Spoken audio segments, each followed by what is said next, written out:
Em poucas palavras. Um olhar sobre o mundo, a vida e a sociedade, à luz da Palavra de Deus, com Augustus Nicodemos.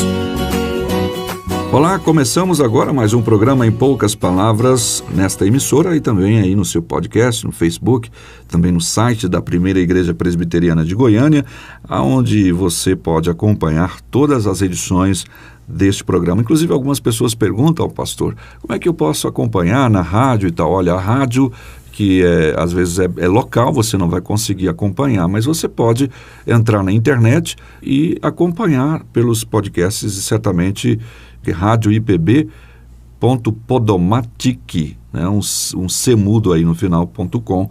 Ali você tem todos os programas e também no site da Primeira Igreja Presbiteriana de Goiânia. E lá no site, Nathan, do Podomatic, né, que você explicou aí, ele tem inclusive a relação, dá para ver a relação Exato. de todos os programas, você pode ir um por um e escolher o que você quer ouvir. Espero Exato. que ouça todos, né? Tem lá. Tem a ordem decrescente, não é? O primeiro está lá nas primeiras linhas lá embaixo. Vai procurando que você encontra e algumas das suas perguntas podem ser respondidas. Pastor, como vai? Tudo bem? Olá, Nathan, querido ouvinte. A sua audiência faz com que seja motivo de grande alegria para nós gravar esse programa. Vamos ao tema de hoje. Teísmo aberto, também conhecido como teologia da abertura, abertura de Deus, teologia relacional.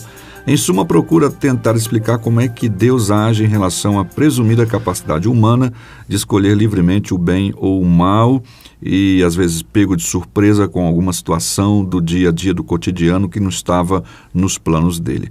A opinião que os teístas abertos têm da soberania e a presciência de Deus, esse é o tema do programa de hoje.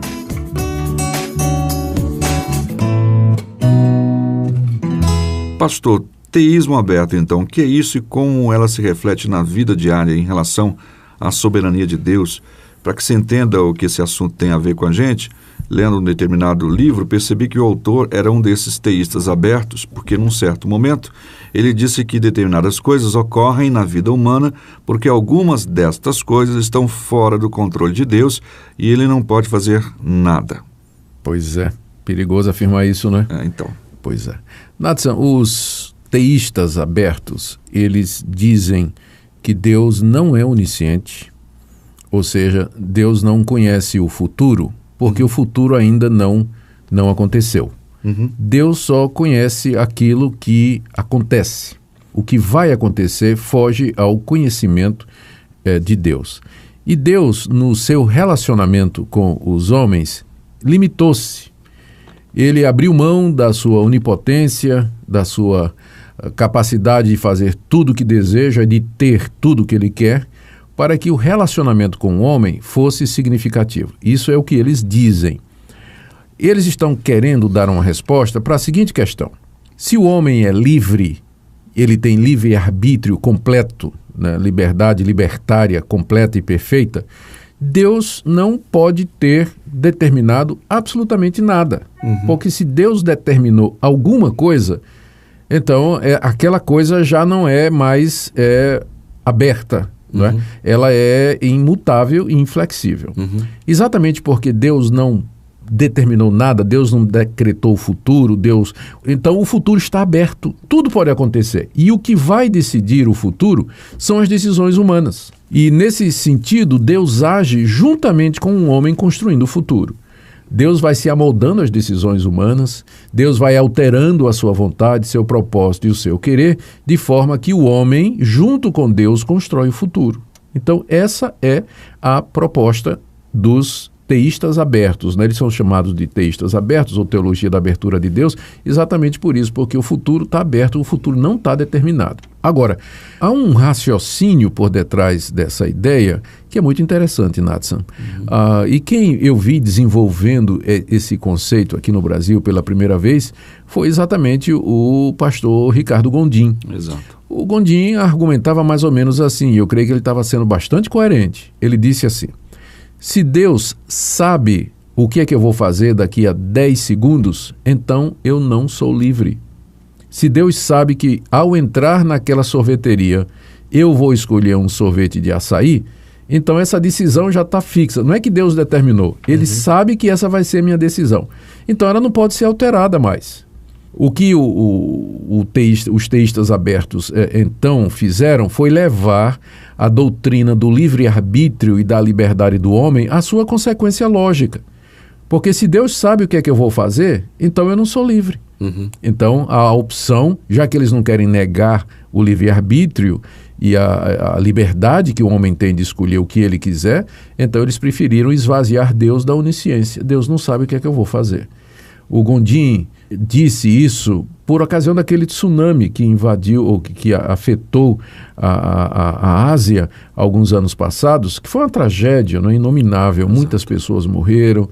E na tentativa de responder a pergunta, né, por que Deus não impediu, por que Deus não fez nada, num artigo de revista, na revista Ultimato, então Ricardo Gondim claramente disse que Deus não podia ter feito nada, primeiro porque ele não sabia e segundo também porque mesmo que soubesse, ele não teria condições de fazer, ou não queria, ou não teria condições de fazer. Mas o ponto foi que aquilo como que pegou Deus de surpresa. Então esse é o pensamento do teísmo aberto, né? Nós temos várias dificuldades com o teísmo aberto. E vale a pena lembrar, Natsan, que quem se levantou no Brasil para combater estas ideias do teísmo aberto, de que Deus não conhece o futuro, não foram somente os calvinistas, mas também arminianos. Gente da Assembleia de Deus, teólogos batistas, junto com teólogos presbiterianos e calvinistas, fizeram uma frente contra essa ideia, não é? Porque tanto os arminianos quanto os calvinistas professam que Deus é onisciente. É, não é? Soberano. Deus é soberano, Deus conhece todas as coisas. A divergência é com relação aos decretos de Deus, não é? Com relação aos decretos de Deus. Mas todos concordam que Deus é onisciente. Eu penso que o teísmo aberto é um tipo de ensinamento que coloca as pessoas já fora da esfera do cristianismo, Natsan. Porque é uma coisa muito séria. Você dizer que Deus não conhece o futuro é você negar a revelação bíblica. O Salmo 139, onde Davi fala que Deus, antes dele nascer, Deus já tinha os seus dias todos contados, que Deus o seguiu desde o ventre da sua mãe. A natureza da profecia bíblica, se Deus não conhece o futuro, o que é a profecia de Isaías? O que é a profecia de Ezequiel, Daniel, quando eles descortinam para nós o panorama do mundo, o que é que vai acontecer no final? O que é o livro de Apocalipse? Como é que Paulo pode falar a respeito do surgimento futuro do reino do anticristo, como será a vinda de Cristo? Será que, então, isso é conversa, é mito, não é? Então, o teísmo aberto esvazia a Bíblia, torna a Bíblia um livro de mitos, um livro de incerteza. Deus fica jogando dados, né, para saber se aquilo que ele quer vai dar certo, dependendo, afinal, da decisão humana ou do propósito humano. Agora, Natsan, isso não é uma heresia nova, não. Já no século XVII, se não estou enganado, ou XVIII, você vai me perdoar aqui se eu errar a data, perdoou sem problema. Havia um tio e um sobrinho, cujo o sobrenome deles era Socinius, não é? E ambos, o tio e o sobrinho, defendiam exatamente esse ponto há 200, 300 anos atrás. E essa heresia de que Deus não é onisciente, ela fazia parte de um sistema teológico herético que ficou conhecido como socinianismo.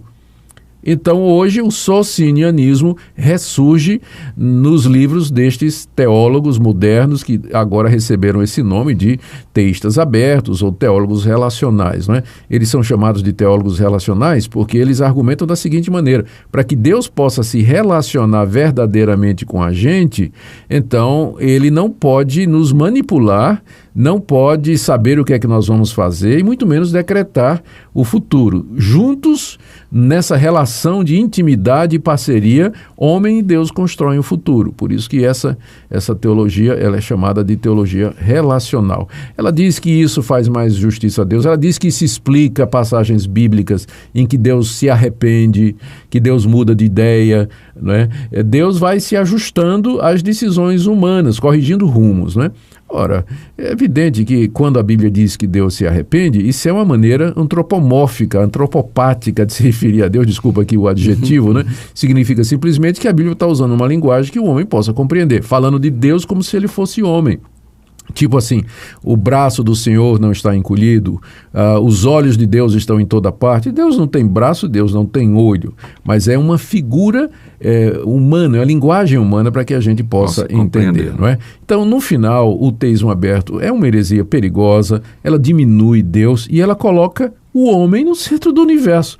Porque se Deus não sabe o que vai acontecer, se Deus não decreta a realidade, se Deus não governa, se Ele não faz a sua vontade, então quem toma o lugar de Deus no universo? O homem, Exato. Com as suas decisões. Então, é uma heresia, um ensino perigoso, e nós precisamos ficar firmes no que a palavra de Deus nos ensina a respeito do nosso Deus, o Criador dos céus e a terra, todo-poderoso, onisciente, onipotente e onipresente.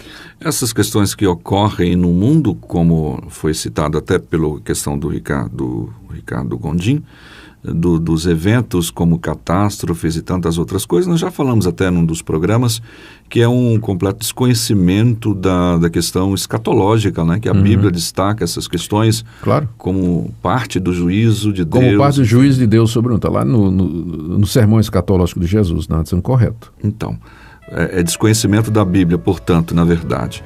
Bem, nós ficamos por aqui então no programa de hoje. Já já a gente volta, vamos ouvir algum trecho de uma música e daqui a pouquinho a gente volta para o encerramento deste programa, desta edição. Nosso Deus é soberano, Ele reina antes da fundação do mundo. Nosso Deus é soberano, Ele reina antes da fundação do mundo. A terra era sem forma e vazia, e o Espírito do nosso Deus se movia sobre a face das águas. Foi Ele quem criou o céu dos céus e fez separação das águas da terra seca. Foi Ele quem criou os luminares e criou a natureza e formou o homem. Glória a Deus por suas maravilhas, pelas suas grandezas.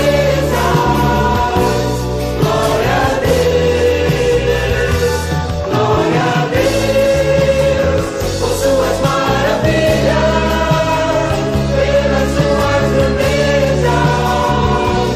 Glória a Deus, nosso Deus é soberano, Ele reina antes da fundação do mundo. Nosso Deus é soberano, Ele reina antes da fundação do mundo. Chegamos ao final de mais uma edição do programa Em Poucas Palavras, hoje falando sobre teísmo aberto e como isso nos afeta, como é que alguns teólogos relacionam, se é que a gente pode chamar de teólogos, né, relacionam essa questão de que Deus não sabe o que está acontecendo, ou não sabe o que vai acontecer no futuro. Isso é chamado teísmo aberto, como já foi colocado aqui. E esperamos que você tenha aprendido um pouco mais para fortalecer a sua fé bíblica. Nosso WhatsApp é o 6296389557. Pastor. Muito obrigado, querido ouvinte, pela sua audiência, e lembre que o Deus que se revela na Escritura é onipresente, onipotente e onisciente. Ele tudo sabe, Ele tudo vê e nada acontece fora da sua vontade e do seu querer. Amém. Que Deus te abençoe hoje e sempre. Até o próximo programa. Em poucas palavras, um olhar sobre o mundo, a vida e a sociedade, à luz da palavra de Deus. Apresentação Nadson Matias. Comentário Augustus Nicodemos. Um programa da Primeira Igreja Presbiteriana de Goiânia, Rua 68, esquina com 71 Centro. Visite o nosso site www.pipg.org. Apoio Seminário Presbiteriano Brasil Central, Goiânia.